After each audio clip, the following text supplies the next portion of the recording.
আসসালামু আলাইকুম।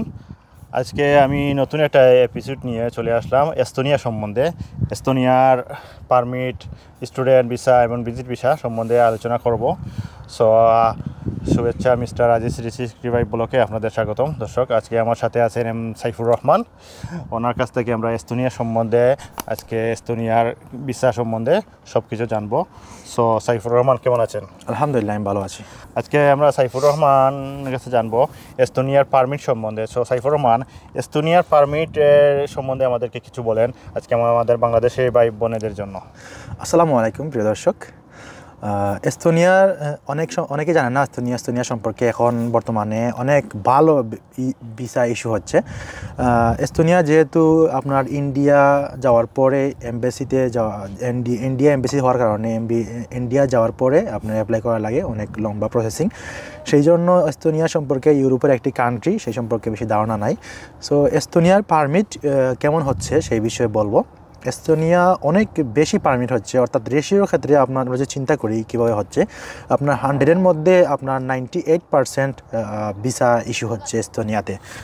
সো এখন এস্তোনিয়ার ভিসার রেশিওটা ভালো, 98% ভিসা হচ্ছে বাংলাদেশ থেকে এস্তোনিয়াতে। এস্তোনিয়ার এই পারমিট সম্বন্ধে জানলাম। এস্তোনিয়ার ভিজিট ভিসা সম্বন্ধে আমার কিছু বলেন।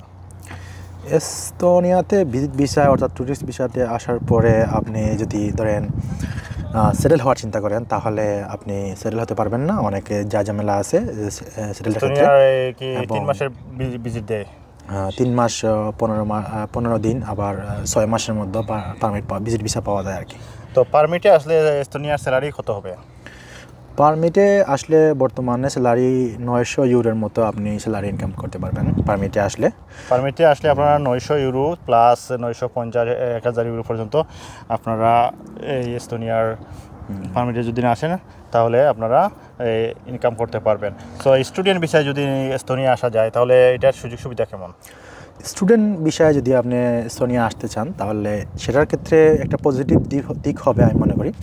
যেহেতু এস্তোনিয়া একটি ইউরোপের কান্ট্রি, সেহেতু স্টুডেন্ট ভিসায় আপনি স্টুডেন্ট ভিসায় আসার পরে আপনি একটা ভালো স্যালারি জবও করতে পারবেন, আবার স্টাডি শেষ করার পরে আপনি ভালো একটা জব অফার পাবেন আশা করি। সেই বিষয়ে আপনি চিন্তা করলে আপনার ভালো জব অফার পাবেন, সাথে সাথে আপনি স্টাডি শেষ করার পরে আপনি সেটেল হওয়ারও একটা পর্যায়ে পৌঁছে যেতে পারেন। সেটেল হতে গেলে আপনার 5 বছরের মধ্যে আপনি টিআরসি কার্ড অর্থাৎ পার্মানেন্ট পিআর পেতে পারেন, অর্থাৎ পার্মানেন্ট রেসিডেন্সি। পারমিটের ক্ষেত্রেও সেম, আপনার সেম সিস্টেম। আপনি যদি লিগ্যাল ওয়ার্ক পারমিটে থাকেন তাহলে আপনি 5 বছরের মধ্যেই আপনি পার্মানেন্ট রেসিডেন্সি অর্থাৎ পিআর পেয়ে যেতে পারেন। এরপরে পাসপোর্ট পাওয়ার পর্যন্ত আপনার 10 বছরের মতো অপেক্ষা করতে হতে পারে। তো বাংলাদেশ থেকে এস্তোনিয়া আসতে কত টাকা খরচ হবে? বাংলাদেশ থেকে যদি নিজে করে আসেন, অর্থাৎ এখন কিন্তু মানে আমরা যেহেতু আইটি সেক্টরে অনেক উন্নতি হয়েছি, সেহেতু অনেক জিনিস এখন নিজে অনলাইনের মাধ্যমে করা যায়। সো যদি নিজে করে আসেন তাহলে আপনার এখন ভিসা কিন্তু আপনার এজেন্সির মাধ্যমে দেওয়া হচ্ছে, কিন্তু আবার নিজে অ্যাপ্লাই করলে আপনার বিভিন্ন এজেন্সি কিন্তু আছে ওইখানে কিন্তু কোনো কস্ট নেয় না, কোনো ফি নেয় না। আপনি চাইলে অনলাইনে ওদের সাথে যোগাযোগ করে কন্ট্যাক্ট করে আপনি একবারে লো কস্টে আপনি আসতে পারেন এস্তোনিয়াতে। এস্তোনিয়ার মানে থাকা খরচের খানি অনুমানিক কত হবে যতদিন পর্যন্ত আপনার টিআরসি কার্ড পাওয়ার আগ পর্যন্ত? এস্তোনিয়াতে আপনি থাকার ইউরোপের সব কান্ট্রিতে মোটামুটি একটা সেম এভারেজেই আপনার হয় 800, 700, 600 এরকম ইউরোর মধ্যে। এলাকা ভেদে আপনার বিভিন্ন এলাকাতে বিভিন্ন রকম হয়ে থাকে এরকম থাকা খাওয়ার খরচ আর কি। এস্তোনিয়া কি বাংলাদেশ থেকে ভিসা হয় না ইন্ডিয়া যাওয়া লাগে? এস্তোনিয়াতে যদি শর্ট টাইম ভিসা অর্থাৎ 1 বছরের ভিতরে ভিসা হয়, অর্থাৎ 365 দিনের মতো হয় ভিসা, তাহলে আপনি জার্মান এম্বাসি থেকে আপনি এস্তোনিয়ার ভিসা করতে পারবেন। কিন্তু যদি লং টার্ম অর্থাৎ 1 বছরের উপরে হয়ে থাকে ভিসা, সেই ক্ষেত্রে আপনাকে ইন্ডিয়া থেকে ভিসা করতে হবে, কারণ এখান থেকে ভিসা তো 1 বছরের উপরে দেয় না বাংলাদেশ থেকে। সো ভিউয়ার্স, আপনারা যদি এস্তোনিয়ার ভিসা বাংলাদেশ থেকে করেন, যদি 1 বছরের ভিসা করেন তাহলে আপনারা বাংলাদেশের জার্মানি এমবেসি থেকে করতে পারবেন। আর যদি 1 বছরের উপরে করতে চান তাহলে আপনারা ইন্ডিয়া এমবেসি মুভ করতে হবে, ইন্ডিয়া এমবেসি ফেস করা লাগবে। সো এস্তোনিয়ার এই সুবিধা আর অসুবিধা সম্বন্ধে আমাদের একটু বলেন। সুবিধার ক্ষেত্রে আপনার সহজে পারমিট, সহজে লিগ্যাল হওয়ার পর্যন্ত যাওয়া যায় এবং নিজেই কাজ করে আপনি আসা যায় যদি আপনি একটু ইংলিশে ইমপ্রুভ করেন এবং কন্ট্যাক্ট করতে পারেন। আপনার শুধু কভার লেটার আর সিভি রেডি করে আপনি জমা দিয়ে বিভিন্ন এজেন্সিতে ওখানে এস্তোনিয়ার এমবাসিতে জমা দিয়ে তারপর আপনি সহজেই খুব অল্প খরচে আপনি এটা করতে পারেন আর কি, ভিসা অ্যাপ্লাই করতে পারেন। সেটা হলো মূল সুবিধা। আর স্যালারিও আলহামদুলিল্লাহ খুব ভালো এবং আপনার সেটেল হওয়ার ক্ষেত্রে খুব সহজেই আপনার সেটেল পাওয়া যায়।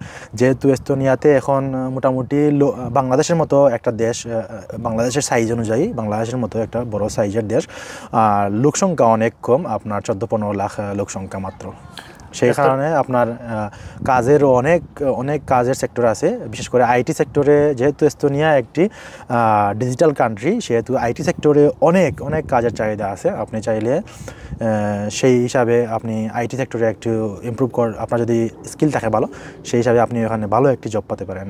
এইটা হলো এস্তোনিয়ার খুব ভালো একটা দিক। এস্তোনিয়া যদি আপনারা আসতে চান বাংলাদেশ থেকে, এস্তোনিয়া এখন সুবিধাটা অনেক ভালো আছে।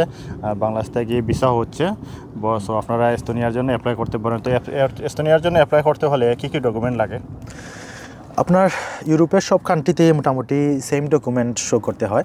যেমন ধরেন আপনার ব্যাংক স্টেটমেন্ট অনেকেই শো করে না ওয়ার্ক পারমিটের ক্ষেত্রে, কিন্তু ব্যাংক স্টেটমেন্ট কিন্তু অত্যন্ত গুরুত্বপূর্ণ। লাগে ওয়ার্ক পারমিটের ক্ষেত্রে ব্যাংক স্টেটমেন্ট মানে আপনার একটা অ্যামাউন্ট হলে ব্যাংক স্টেটমেন্ট আপনার 3 মাস বা 6 মাসের একটা অ্যামাউন্ট দেখানো লাগে। অ্যামাউন্ট এখন ইউরোপের কান্ট্রিতে এগুলা কিন্তু অনেকে শো করে না, কিন্তু এগুলা ভিসা ইস্যুর ক্ষেত্রে অনেক গুরুত্বপূর্ণ। তারপরে আপনার যদি স্কুল সার্টিফিকেট থাকে, এগুলা কিন্তু শো করে না। অনেকেই চায় যে না আমি ইস্যু না শো দরকার নেই আমার, যেহেতু ওয়ার্ক পারমিট করতেছি। কিন্তু স্কুল সার্টিফিকেট শো করলে কিন্তু ভিসার ক্ষেত্রে আর একটু প্লাস পয়েন্ট আসে। আর যদি আপনি আইটি সেক্টরে কোনো সার্টিফিকেট ডকুমেন্ট অথবা ডিপ্লোমা করে থাকেন, তাহলে সেই ডকুমেন্টগুলো শো করতে পারেন এবং আপনার কোনো স্কিল আদার কোনো স্কিল থাকলে সেগুলো শো করতে পারেন। আর অন্যান্য যে ডকুমেন্ট লাগে সব ওয়ার্ক পারমিটের ক্ষেত্রে, সেই ডকুমেন্ট যেমন পাসপোর্টের ভ্যালিডেশন মেয়াদ, আপনার মেরিট সার্টিফিকেট সব কিছু শো করলে, মানে টোটালি যা ডকুমেন্ট আছে আপনার ন্যাশনাল আইডি কার্ড সহ সব ডকুমেন্ট আপনি শো করতে হবে আপনার। এই ক্ষেত্রে সব ইউরোপ কান্ট্রিতেই সবগুলা ডকুমেন্ট সেম। কিন্তু সো ভিউয়ার্স, ইউরোপের ক্ষেত্রে যদি আপনারা পারমিটের ক্ষেত্রে বা স্টুডেন্ট ভিসার ক্ষেত্রে, ভিজিটের ক্ষেত্রে সব ডকুমেন্টই একই রকম মানে করা লাগে। সব ডকুমেন্ট সেম হয়, একটু 19-20 হয় আর কি, বাট এটাই। সো এস্তোনিয়া যদি না আসেন, এখন এস্তোনিয়া হচ্ছে মানে যদি এস্তোনিয়া এখন মানে প্রচুর কাজের সুবিধা আছে, কাজ আছে। সো এস্তোনিয়া আসতে পারেন। আর এস্তোনিয়া আসলে এস্তোনিয়া আপনার মানে ইউরোপের একটা স্বপ্নের দেশের মতো হয়ে যাবে যদি আপনারা আসেন। সো আর এস্তোনিয়া সম্বন্ধে আরও নতুন ভিডিও আমি ইনশাল্লাহ করব, আর সঠিক তথ্য জানার জন্য আপনাদেরকে চেষ্টা করব ইনশাল্লাহ।